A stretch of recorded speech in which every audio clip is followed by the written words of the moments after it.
Trigonometry unit का chapter 2 start करते हैं। इसका नाम है Heights and distances.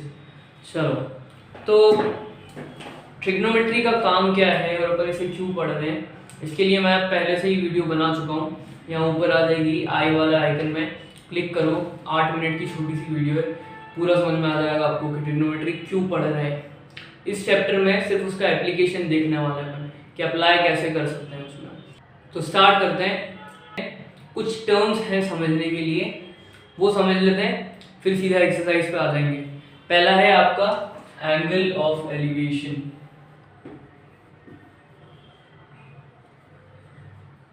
Angle of elevation, अब ये क्या चीज़ होती है? सपोज करो कि आप ज़मीन पे खड़े हो, आपका दोस्त ऊपर छत पे खड़ा है, आप ऊपर उसको देख के ऐसे हाय बोल रहे हो, तो ये जो आपकी आँख और उसका जो लाइन बन रही है ना, और एक हॉरिजॉन्टल लाइन बन रही है आपके आँख से, बीच में जो एंगल बन रहा है दोनों लाइंस के, वो होता है एंगल ऑफ एलिवेशन। ये होता है एंगल ऑफ एलिवेशन। डायग्राम से समझने की कोशिश करते हैं।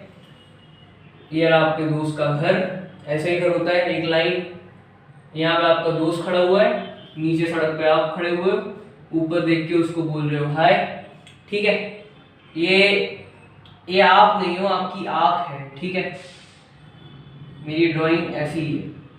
चलो, आप उसे देख के हाय बोल रहे हो और आँख से एक हॉरिजॉन्टल लाइन जा रही है। अब इन दोनों लाइंस के बीच में ये जो एंगल बन रहा है ना, this is called angle of elevation.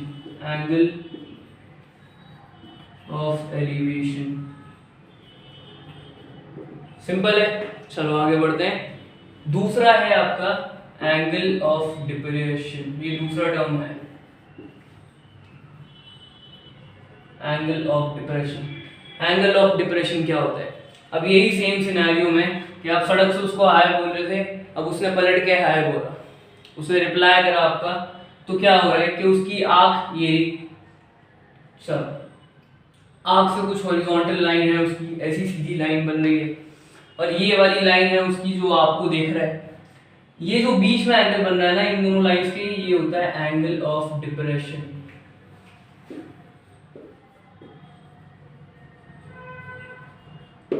ठीक है, तो ये सिंपल चीजें हैं, एंगल ऑफ एलिवेशन और एंगल ऑफ डिप्रेशन। अब इनमें एक रिलेशन भी है इन दोनों में। क्या है रिलेशन? कि अगर मैं एक सिंपल डायग्राम बनाऊं, ये दो पैरेलल लाइंस हैं मेरे पास, और मैं इसको ऐसे एक ट्रांसवर्सल बीच में ड्रॉ कर रहा हूं, तो पैरेलल लाइंस के बीच में अल्टरनेट इंटीरियर एंगल्स इक्वल होते हैं, मतलब ये वाला एंगल इसके इक्वल। अब यही सेम चीज यहाँ पे भी हो रही है, हॉरिजॉन्टल लाइंस पैरेलल है, और ये जो दो एंगल बन रहे हैं, एंगल ऑफ एलिवेशन और एंगल ऑफ डिप्रेशन, ये अल्टरनेट इंटीरियर एंगल है।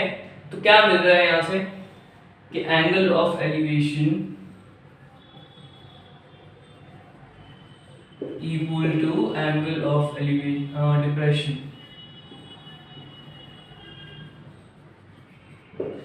ये सिंपल चीज काम आने वाली है बाद में। इतना आप ये ड्रॉ करना चाहो तो कर लो, फिर आगे अपन ट्रिग्नोमेट्रिक टेबल्स देखने वाले हैं, कर लो ये।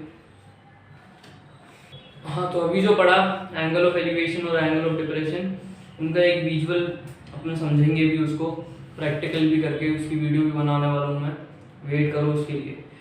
चलो, तो अगला टॉपिक है इस चैप्टर में ट्रिग्नोमेट्रिक टेबल्स। किस चीज़ के बारे में है कि अभी तक आपने क्या स्टैंडर्ड एंगल्स के ट्रिग्नोमेट्रिक रेशियोज पढ़े। स्टैंडर्ड एंगल्स कौन कौन से? पहला 0 डिग्री, फिर 30 डिग्री, 45 डिग्री, 60 डिग्री और 90 डिग्री। ये स्टैंडर्ड एंगल्स हैं। आप इनके ट्रिग्नोमेट्रिक रेशियोज पढ़ चुके हो इन एंगल्स के लिए। अब एंगल्स तो इनके अलावा भी होते हैं, 0 से 90 के बीच में बहुत सारे एंगल हैं। जैसे मैंने अगर आपको एंगल दे दिया 44 डिग्री, और मैं पूछ रहा हूँ 44 डिग्री का साइन क्या होगा, तो कैसे निकालोगे आप? ये अभी तक नहीं मालूम। तो लेकिन इस चैप्टर में क्या होने वाला है कि ये सब काम में आने वाले हैं। 44 डिग्री कुछ आपके मिनट्स में भी आएंगे, जैसे 35 डिग्री 30 मिनट्स। स्टैंडर्ड एंगल्स में तो कहीं मिनट थे ही नहीं, जो भी चल रहा था आपका 0 मिनट ही चल रहे थे। अब इसकी ज़रूरत भी पड़ने वाली है, तो इनकी वैल्यूज़ कहाँ से मिलेगी अपने को? अब याद तो कर नहीं सकते, तो बुक के सबसे लास्ट में चले जाओ, वहाँ पे आपको टेबल दी हुई है साइन, कोसाइन और टेंजेंट्स की, नेचुरल कोसाइन, नेचुरल साइन और नेचुरल टेंजेंट, वहाँ पे आपको सारी वैल्यूज मिल जाएगी। लेकिन अब क्वेश्चन ये है कि उन्हें रीड कैसे करना है, पढ़ना कैसे है, वो भी देख लेते हैं। ये कर दो। अब आते हैं अपन रीडिंग ट्रिग्नोमेट्रिक टेबल्स, इन्हें पढ़ना कैसे है। तो चलो एक बात समझो आप कि स्टैंडर्ड एंगल्स के पहले साइन पे आते हैं, ठीक है, स्टैंडर्ड एंगल्स के बाद में आते हैं साइन पे आते हैं। साइन में अगर आपने ऑब्जर्व करा हो तो साइन 0 डिग्री आपका होता है 0, और जैसे जैसे अपन आगे बढ़ते हैं साइन 45 डिग्री आपका होता है 1/√2, 0 से बढ़ गई वैल्यू, एंगल बढ़ा, वैल्यू भी बढ़ गई, और आगे बढ़े और एंगल बढ़ाया अपन ने, साइन 90 डिग्री, इसकी वैल्यू होती है 1, ठीक है। तो ये एक पैटर्न आप देखो कि अगर यहाँ पे अपना एंगल बढ़ रहा है, 0 से 45 हुआ तो वैल्यू 0 से 1/√2 हो गई, 45 से 90 हुआ तो वैल्यू 1/√2 से 1 हो गई। जैसे अपना एंगल बढ़ रहा है वैसे ही अपनी ट्रिग्नोमेट्रिक रेशियो की वैल्यू भी बढ़ रही है, ये एक पैटर्न है इसमें। अब आते हैं कॉस पे, तो कॉस 0 डिग्री आपका होता है 1, ठीक है, कॉस 45 डिग्री आपका होता है 1/√2, और कॉस 90 डिग्री आपका होता है 0।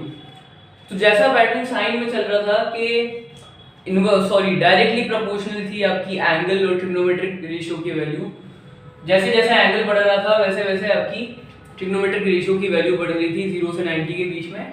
सेम उसका उल्टा हो रहा है कॉस में, सेम नहीं उसका उल्टा हो रहा है कॉस में, जैसे जैसे एंगल बढ़ रहा है वैसे वैसे आपकी वैल्यू कम होती जा रही है। 0 डिग्री था तो 1 है, अब एंगल बढ़ा 45 तो 1/√2 हो गया, इसको कैलकुलेट करोगे तो ये 1 से कम आ रही है। 45 से आपका एंगल हुआ 0 और बढ़ गया, 45 से आपका एंगल हुआ 90 डिग्री और बढ़ गया, वैल्यू और छोटी हो गई, 0 हो गई। ये समझा आपने। अब ये समझा क्यों, ये देख लो आप कि page number T15, page number T15 पे आपको एक पार्ट दे रखा है साइन, जो आप पीछे देखोगे टेबल जो बनी हुई है आपकी साइन वाली, उसमें से आपको एक छोटा सा पार्ट दे रखा है, उसमें आपकी डिग्रीज दे रखी है। हो सके तो मैं यहाँ इमेज लाने की कोशिश करूंगा उसकी मैं आपको डिग्री दे रखी है 33, 34, 35। चलो और फिर आपको मिनट्स दे रखे हैं इसके राइट हैंड साइड पे, 0 degree, 6 minutes, 12 minutes, 18 minutes, 24 minutes, 30 minutes, 36 minutes, 42, 48, 54। चलो तो अब अपन आ जाते हैं कि वैल्यूज कैसे रीड करनी है। अगर मैं आपको दे रहा हूँ साइन 33 डिग्री और यहीं से कुछ ले लेते हैं 30 मिनट्स, चलो तो पहले साइन 33 डिग्री की वैल्यू लेंगे अपन, 33 डिग्री वाले एंगल पे आ जाएंगे। 33 डिग्री वाला एंगल पे आ गए, लेकिन अब मिनट्स को भी कंसिडर करना पड़ेगा। 30 मिनट्स है तो यहाँ पे आप शिफ्ट करते जाओ, आप आओगे 33 मिनट्स तक, तो ये हो जाएगा कि वैल्यू आ रही है 0.5519। ऐसे आपको वैल्यूज रीड करनी है। आया समझ में? नहीं आया कमेंट में बता देना मेरे को। चलो अब ये जो था 30 मिनट्स, ये आपको बुक में अलग से इसका कॉलम दे ही रखा है 30 मिनट्स, क्योंकि ये 6 का मल्टीपल है। अगर मैं आपको यहाँ दे दूँ कि साइन 33 डिग्री 34 मिनट्स, इसका आप कैसे निकालोगे? 33 डिग्री 34 मिनट्स का कैसे निकालोगे? तो जहाँ ही आपके मिनट्स वाला कॉलम खत्म हो रहा है 54 मिनट्स के बाद, वहाँ पे आपको दे रखा है मीन डिफरेंस। उसमें आपको दे रखा है 1 minute, 2 minute, 3 minute, 4 minute, 5 minute, ये मीन डिफरेंसेस दे रखे हैं। तो इसको अपन कैसे करने वाले हैं कि पहले अपन फाइंड करेंगे साइन 33 डिग्री 30 मिनट्स की वैल्यू, ये आती है आपकी 0.5519, यहीं पे निकाली थी। बचा कितना फिर? ये 0.4 और बढ़ रहा है ना आपका, 0.04 और बच रहा है ना। तो मीन डिफरेंस में जाके वैल्यू देखो आपको 4 वाली की वैल्यू मिल जाएगी 10। अब ये जो 10 है इसकी लेफ्ट मोस्ट साइड पे ऐड करना पड़ेगा, सॉरी राइट मोस्ट साइड पे ऐड करना पड़ेगा। 0.5519 प्लस 10 आपकी वैल्यू आ जाएगी 5529। 0.4 क्यों ऐड करा, क्योंकि इतना ही डिफरेंस बच रहा था इनमें, इसलिए इसका मीन डिफरेंस ऐड कर दिया। आ रही बात समझ में कैसे रीड करना है। तो ये साइन के लिए था, ये आपको लिखना है तो लिख लो, फिर कॉस वाले पे आते हैं अपन। साइन समझ लिया, अब कॉस की वैल्यू कैसे रीड करनी है वो समझ लेते हैं। पेज टर्न करो, पेज नंबर T16 पे आओ, वहां पे आपको एक पार्ट दे रखा है कोसाइन वाली टेबल में से, डिग्रीज आपको दे रखी है, यहाँ पे लाने की कोशिश करूंगा मैं उस टेबल को। डिग्रीज आपको दे रखी है 72, 73, 74 डिग्रीज, और वैसे ही कॉलम्स बने हुए हैं 0 डिग्री से 6 के सम 6 से डिफरेंस है 54 तक, ठीक है। फिर आपको मीन डिफरेंसेस भी साइड में दिया हुआ है, लेकिन इसमें उल्टा हो जाएगा जो अपन ने साइन में करा था। यहाँ पे अपन ने जैसे देखा कि कॉस की वैल्यू एंगल जैसे बढ़ रहा है वैल्यू छोटी होती जा रही है, तो अपन क्या करेंगे कि अगर मेरे को जैसे वैल्यू निकालनी है cos 72 डिग्री 34 मिनट्स की, इसकी मेरे को अगर वैल्यू निकालनी है तो पहले मैं इजीली जो मेरे को डायरेक्ट वैल्यू मिल जाएगी टेबल से वो कौन सी है वो निकाल दूंगा, cos 72 डिग्री 30 मिनट्स, ये आपको मिल जाएगी 0.3007 ये मिल गया। अब इसके बीच में डिफरेंस कितना आ रहा है इन दोनों के बीच में 0.04 मिनट्स का। मीन डिफरेंस में जाओ, वहां पे इसकी वैल्यू दे रखी है 11 है इसकी वैल्यू 0.11। अब जैसे साइन में अपन ने ऐड करा था ना डिफरेंस की वैल्यू, कोसाइन में सबट्रैक्ट करना पड़ेगा। क्यों? क्योंकि अपन देख रहे हैं वैल्यू कम होती जा रही है जैसे एंगल बढ़ रहा है। आई बात समझ में? तो देखो cos 72 डिग्री 34 मिनट्स की वैल्यू आपकी होगी 0.3007 माइनस 0। इसकी राइट मोस्ट साइड से ये सबट्रैक्ट हो जाएगा, ये हुआ 6 9 2, इसकी वैल्यू आएगी 0.2996। आई बात समझ में? साइन में आपको ऐड करना पड़ेगा मीन डिफरेंस और कॉस में सबट्रैक्ट करना पड़ेगा। इतना हो गया, ये भी लिख लो एक एग्जांपल, फिर टेंजेंट वाले पे आते हैं अपन।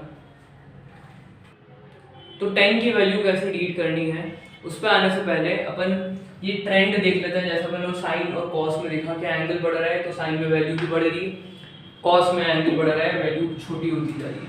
tan का देखते हैं, तो tan 0 डिग्री आपका होता है 0, tan 45 आपका होता है 1, tan 90 होता है इंफिनिटी।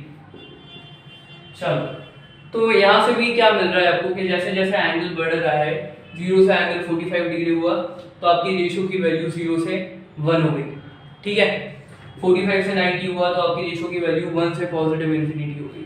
तो यहाँ पे भी जैसे एंगल बढ़ रहा है वैसे ही आपकी ट्रिग्नोमेट्रिक रेशियोज की वैल्यू भी बढ़ रही है, तो इसमें भी वैल्यूज ऐड ही करना पड़ेगी, ठीक है। चलो, जैसे अपन साइन में कर रहे थे मीन डिफरेंसेस की वैल्यू अपन ऐड करते जा रहे थे, तो वो ऐड ही करना पड़ेगी। आई बात समझ में? अगर नहीं आया कुछ भी समझ में तो कमेंट में बता दो, मैं और एक्सप्लेन करने की कोशिश करूँगा। इतना अगर आपको लिखना है लिख लो, क्योंकि अब एक्सरसाइज शुरू करने वाला है। अब शुरू करते हैं अपन एक्सरसाइज 2। इसका क्वेश्चन नंबर 1, क्वेश्चन आपको ऊपर आ जाएगा। तो क्वेश्चन है फर्स्ट वाला आपका, ladder rests against a vertical wall such that the top of the ladder reaches the top of the wall।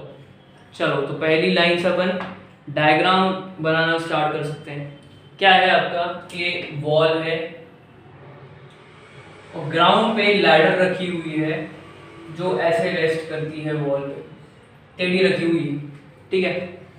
करना क्या है आपको आगे, the ladder is inclined eight 60 degree with the ground. ये जो इंक्लाइनेशन वाला एंगल है ना कि ग्राउंड से जितना एंगल बन रहा है इस लैडर का वो है 60 डिग्री। फिर and the bottom of the ladder is 1.5 meter away from the foot of the wall. और ये जो है ना कि लैडर का बॉटम और वॉल का बॉटम कितनी दूर है, ये है 1.5 मीटर्स। आपको निकालना क्या है क्वेश्चन में कि find the length of the ladder and the height of the wall. Ladder की लंबाई निकालनी है, इसकी लेंथ निकालनी है और वॉल की हाइट निकालनी है। चलो स्टार्ट करते हैं। तो डायग्राम से तो समझ में आ गया कि ये फिगर क्या है, थ्री साइडेड फिगर क्या होता है, ट्राइंगल। एक और चीज देखो कि ट्रिग्नोमेट्री में है ये वाला क्वेश्चन, तो कहीं ना कहीं ट्रिग्नोमेट्रिक रेशियोज अपने लग जाएंगे। कैसे लगाना है सिर्फ उस पर ध्यान देना। यहाँ पे आप देखो कि घर में जब भी दीवार बनती है ना, तो दीवार और ग्राउंड के बीच में जितना हो सके वो लोग 90 डिग्री का एंगल मेंटेन करने की कोशिश करते हैं। अगर वो 90 डिग्री का एंगल नहीं मेंटेन कर रहे हैं, आपकी वॉल ऐसी नहीं है, ऐसी हो गई, तो आगे बढ़ती बढ़ती कैसी हो जाएगी आप सोच सकते हो। तो ये वाला एंगल ग्राउंड और वॉल के बीच में ये ले रहे हैं अपन 90 डिग्री। तो अब ये जो ट्राइंगल हो गया है अपना, ये हो गया राइट एंगल ट्राइंगल, और इसमें ट्रिग्नोमेट्रिक रेशियोज लगाएंगे अपन। तो पहले इस ट्राइंगल का नाम दे देते हैं ABC। कुछ क्रिएटिविटी नहीं है, एक ही सेम नाम अपन देते जा रहे हैं जब से कर रहे हैं, ABC। हाँ, तो अब इसमें ट्रिग्नोमेट्रिक रेशियोज यूज करेंगे अपन। कैसे करना है सिर्फ उस पर ध्यान दो आप। तो यहाँ पे रेशियोज लेंगे अब अपन। कौन सा वाला रेशियो ले, अगर मैं कॉस एंगल ACB लूं,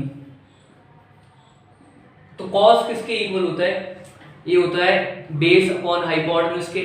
तो इस वाले ट्राइंगल में अभी ये किस वाली साइड पे लाया कर रहा है, BC पे, तो इसका बेस हो जाएगा BC, और हाइपोटेन्यूज 90 डिग्री के ऑपोजिट वाली साइड ये है AC। तो बेस अपॉन हाइपोटेन्यूज इस वाले ट्राइंगल में ये है। कॉस एंगल ACB की जगह आ गया कॉस 60 डिग्री, BC की जगह 1.5 मीटर ये आपके पास है अपॉन AC क्या है, अपनी लैडर की लेंथ है। तो अब cos 60 की वैल्यू अपने को मालूम है, 1.5 मीटर की वैल्यू मालूम है, AC निकालना है, ये अपन इजीली निकाल सकते हैं। तो बस ये देखना है कि कौन सा वाला ट्रिग्नोमेट्रिक रेशियो अपना काम कर देगा पूरा। चलो, cos 60 की वैल्यू है 1/2 equals 1.5 upon AC। Cross multiply करो तो 1 टाइम्स AC 1 टाइम्स 1.5 टाइम्स 2 ये होता है 3 मीटर। तो AC लैडर की लेंथ आ गई 3 मीटर। एक पार्ट तो आपने सॉल्व कर लिया। अब आपको निकालनी है वॉल की हाइट, AB निकालनी है। ये कैसे निकालें, तो अब यहाँ से आगे बढ़ने के ना दो तरीके। पहला ये कि आप पाइथागोरस थ्योरम लगा दो, राइट एंगल ट्राइंगल है, पाइथागोरस थ्योरम से उससे भी निकल सकता है। या फिर ये कि जैसे यहाँ पे ट्रिग्नोमेट्रिक रेशियो लेके करा, वैसे ही आप ट्रिग्नोमेट्रिक रेशियो लेके आगे बढ़ो। तो इस चैप्टर में अगर ट्रिग्नोमेट्रिक रेशियो लिया तो ज़्यादा इजी रहेगा। मैं अब ले रहा हूँ यहाँ पे 10 एंगल ACB। 10 क्यों, 10 होता है अपना परपेंडिकुलर अपॉन बेस, मेरे को भी परपेंडिकुलर AB चाहिए यहाँ पे, इसलिए मैंने 10 लिया। तो ये हो जाएगा AB अपॉन बेस है आपका CB। तो 10 एंगल ACB है आपका 60 डिग्री, ये हटा दो 60। AB है, AB फाइंड करना है, CB है आपका 1.5। 10 60 डिग्री की वैल्यू है √3 equals AB upon 1.5। Cross multiply करो तो √3 times 1.5 is equal to AB। Calculator use करते हैं, कब काम आएगा ये, तो 1.732 टाइम्स 1.5 ये आपका होगा 2.598 मीटर। ये आपकी वॉल की लेंथ आई है 2.598। उन्होंने आंसर शीट में 2.6 मीटर दे रखा है, इसको राउंड ऑफ करके। तो आप ऐसा भी कर सकते हो, यहाँ पे छोड़ रहे हो तो यहाँ पे भी सही है, अनलेस एंड अनटिल ये क्वेश्चन में नहीं लिखा हुआ कि आप राउंड ऑफ करो। तो यहाँ पे क्वेश्चन नंबर 1 सॉल्व हो गया। आपकी लैडर की लेंथ आ गई 3 मीटर और वॉल की लेंथ आ गई 2.6 मीटर। इतना लिख लो, फिर आगे बढ़ते हैं। अब क्वेश्चन नंबर 2 के फर्स्ट वाले पार्ट में आ जाते हैं।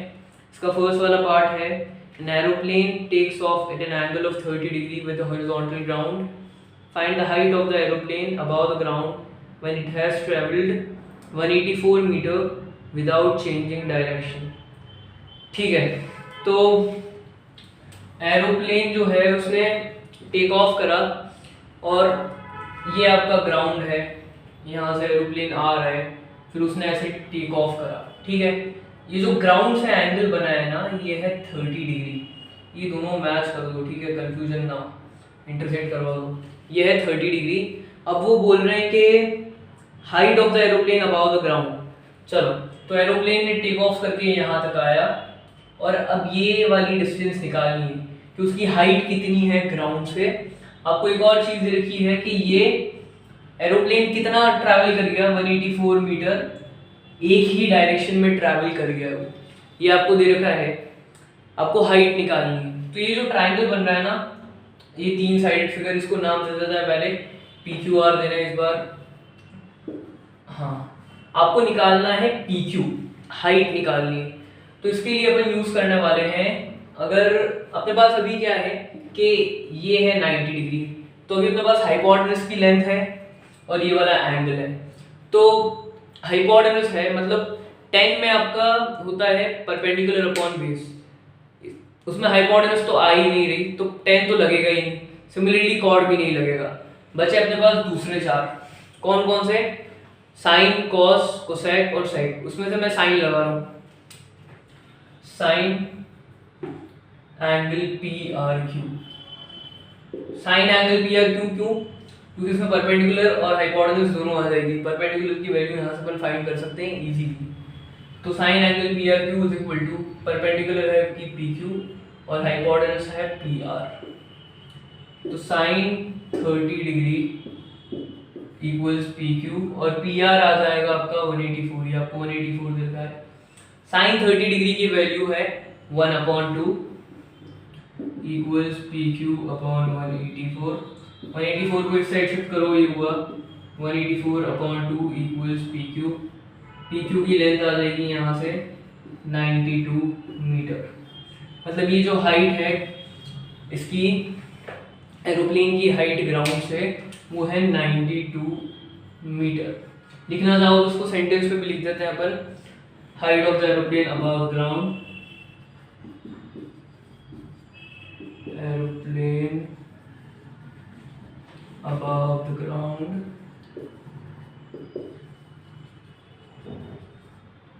is 92 metre. तो क्वेश्चन नंबर 2 के एक आंसर आ गया 92 मीटर। मैंने यहाँ साइन लिया है, आप चाहो तो पॉज भी ले सकते हो, लेकिन उसमें कैलकुलेशन और थोड़ी लेंदी हो जाएगी। इतना लिख लो आप, फिर आगे बढ़ते हैं। क्वेश्चन नंबर 2 के बी वाले पार्ट पे आते हैं। इसका डायग्राम मैंने पहले से बना रखा है। आपका क्वेश्चन है कि एक क्लिफ है और क्लिफ से 15 मीटर दूर जो एक पॉइंट है, उससे एंगल ऑफ एलिवेशन जो है टॉप का, वो है 60 डिग्री। ये आपको दे रखा है और आपको फाइंड करना है हाइट ऑफ द क्लिफ, मतलब AB फाइंड करना है। चलो स्टार्ट करते हैं। तो ट्रायंगल को नाम दे दिया है अपन ने ABC। इसमें कौन सा निकाले, तो अब परपेंडिकुलर निकालनी है। ये वाला एंगल है 90 डिग्री, बेस है अपने पास, ये वाला एंगल है, तो परपेंडिकुलर अपॉन बेस वाला अपन लगा सकते हैं 10 वाला। 10 एंगल ACB इक्वल्स परपेंडिकुलर आपकी AB और बेस आपकी BC। तो 10 एंगल 10 60 डिग्री, AB की तो वैल्यू फाइंड करनी है, BC में आ गया 15। 10 60 डिग्री की वैल्यू होती है √3 AB अपॉन 15। √3 की वैल्यू 1.732, 15 यहाँ गया, ये मल्टीप्लाई हो जाएगा और ये आपकी AB की वैल्यू आ जाएगी, मतलब क्लिफ की हाइट। करो इसको मल्टीप्लाई, क्या आएगा ये।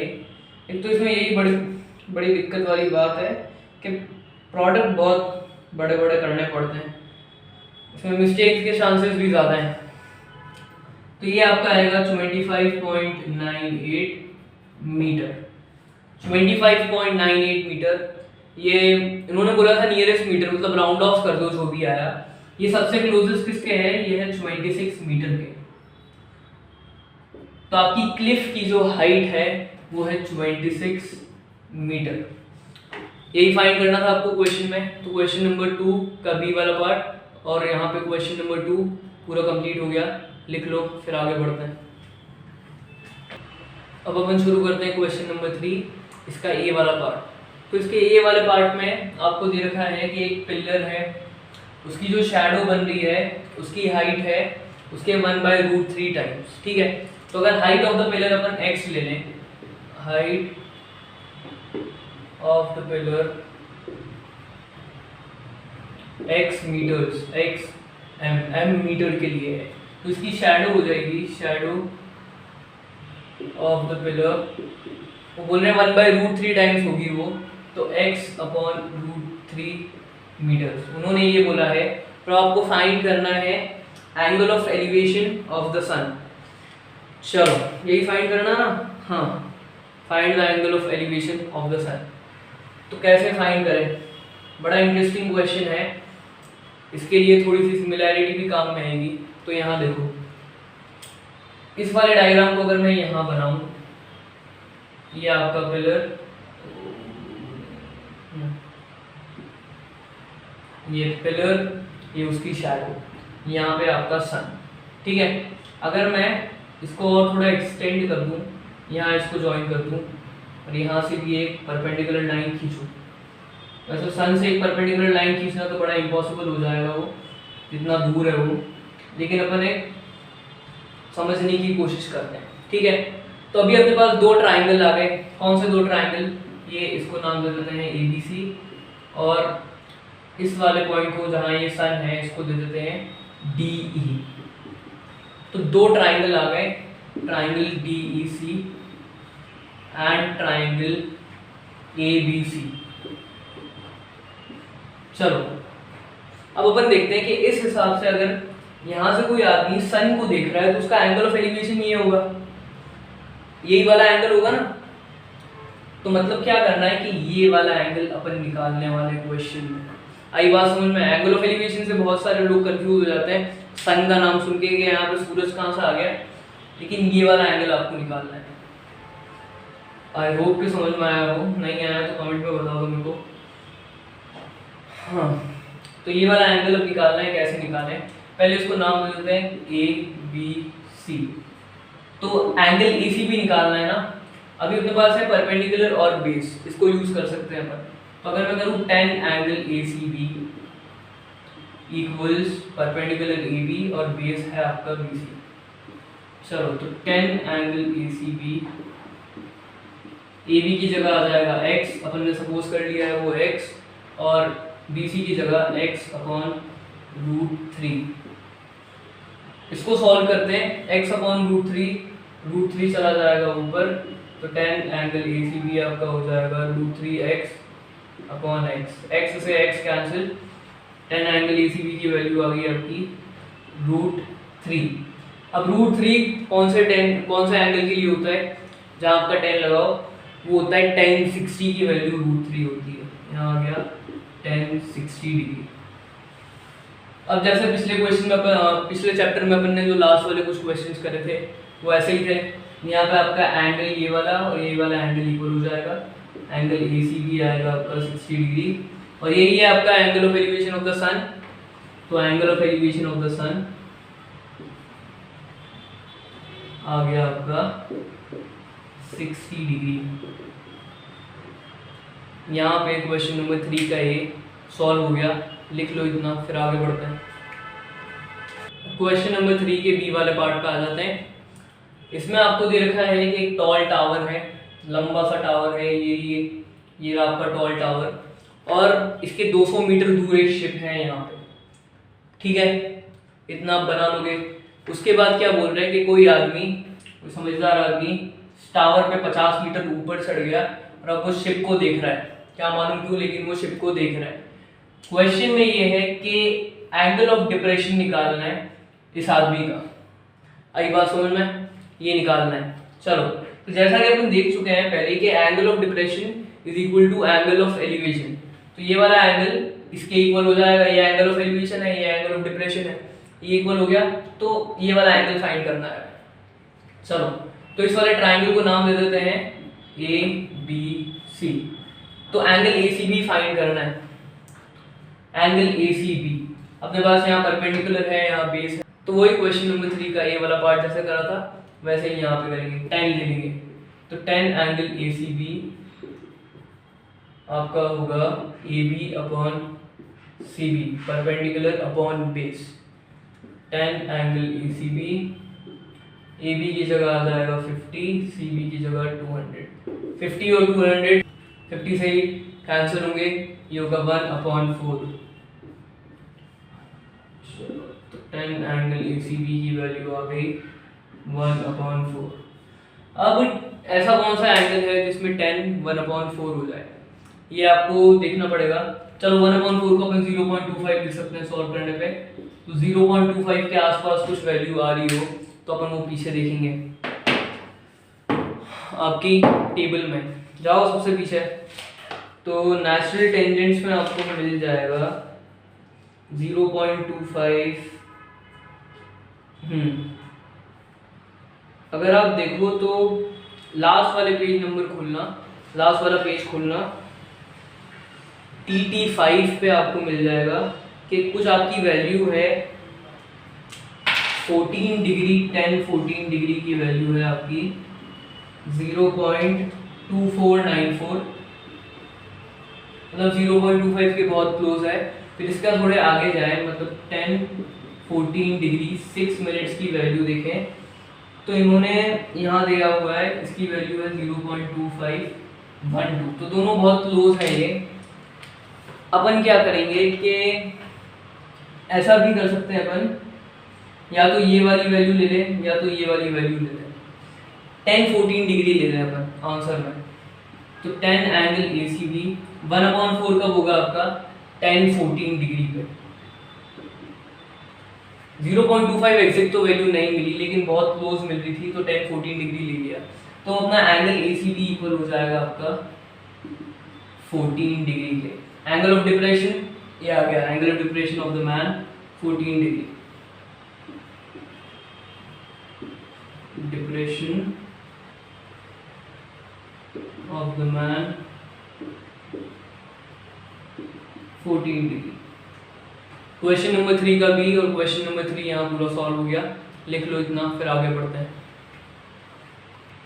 क्वेश्चन नंबर 4 स्टार्ट करते हैं। इसके ये वाला पार्ट जो है इसका डायग्राम तो मैं बना सकता था लेकिन मैंने नहीं बनाया, क्योंकि अब जब मैं बनाऊंगा ना आपके सामने तो ज़्यादा अच्छे से समझ में आएगा। क्वेश्चन नंबर 4 का ए है, the top of a tall vertical palm tree having been broken by the wind struck the ground at an angle of 60 degree at a distance of 9 meter from the foot of the tree। चलो palm tree क्या होता है, खजूर का पेड़। तो ये palm tree है, इस पे हवा लगी, ये टूट गया। तो सपोज करो ये यहाँ से टूट गया, बचा इतना, ये टूट के जहाँ से आया ना वो यहाँ गिर गया, ठीक है। अब ये जहाँ पे भी गिरा है ना उसकी डिस्टेंस, और जहाँ आपका पेड़ है उसकी जड़ जहाँ भी है उसकी डिस्टेंस है आपकी, इन दोनों के बीच की डिस्टेंस ये है 9 मीटर। और ये गिर के ना एंगल ऑफ एलिवेशन बना रहा है 60 डिग्री, ये आपको दे रखा है। फाइंड क्या करना है आपको, find the original height of the palm tree, मतलब जो ये ओरिजिनल हाइट थी पाम ट्री की ये फाइंड करना है। चलो स्टार्ट करते हैं। मतलब यहाँ आप देखो कि आपको ये वाली लेंथ भी फाइंड करना है, मतलब परपेंडिकुलर भी फाइंड करना है और हाइपोटेन्यूज भी फाइंड करना है। फिर उन दोनों को ऐड कर देंगे तो ओरिजिनल लेंथ आ जाएगी आपकी। ट्रायंगल को नाम दे देते हैं ABC। चलो तो 10 ही ले रहे हैं इस बार भी। 10 एंगल ACB इक्वल्स परपेंडिकुलर आपका AB और बेस है BC। तो 10 angle 60 degree, 10-60 degree AB find करना है, BC की जगह आ जाएगा 9। 60 डिग्री होगा आपका √3 AB/9। तो यहाँ √3 दूसरी साइड शिफ्ट होगा तो √3 × 9 इक्वल्स AB। √3 × 9 कितना होता है ये, करो कैलकुलेटर का यूज़। वैसे तो आप तो खुद ही करना, मैं क्या मालूम क्यों कर सकता हूँ।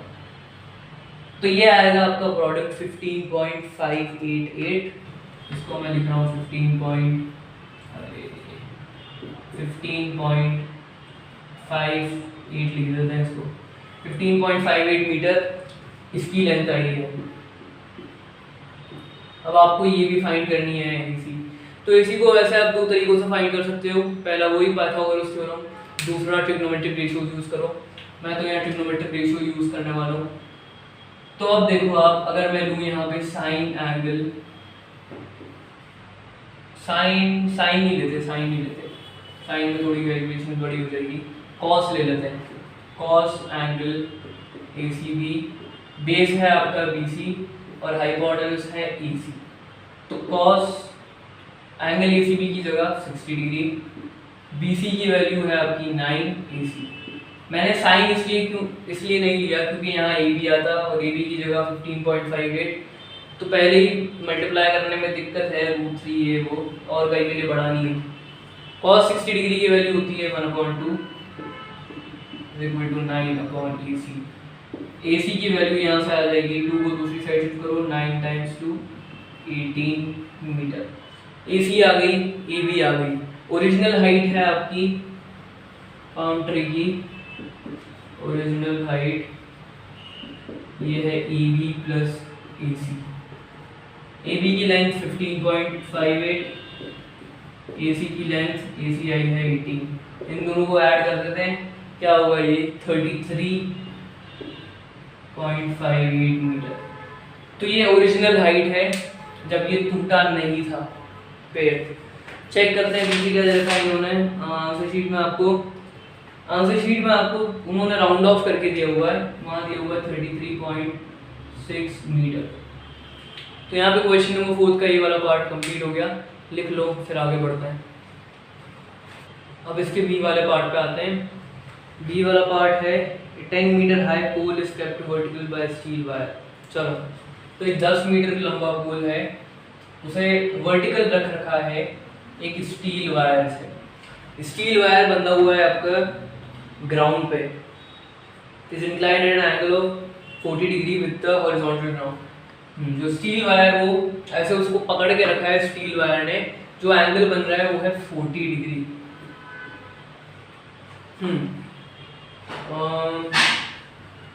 पोल की हाइट भी रखी है 10 मीटर। तो आपको निकालना क्या है, the wire is inclined at the wire runs from the top of the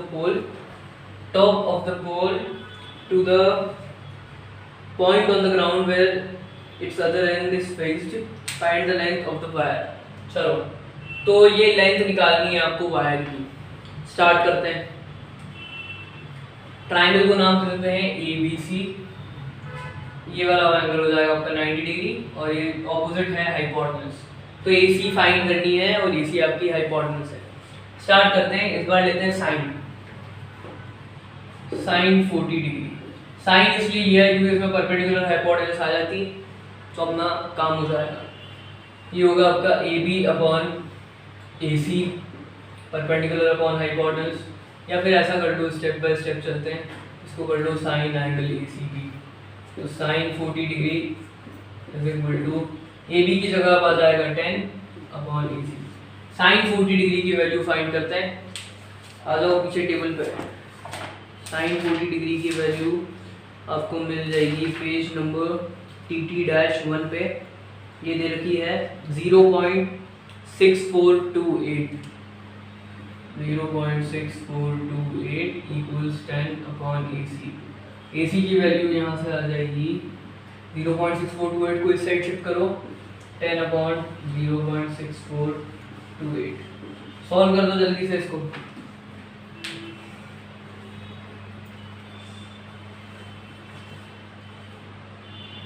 ये आपका आंसर आएगा 15.55 मीटर।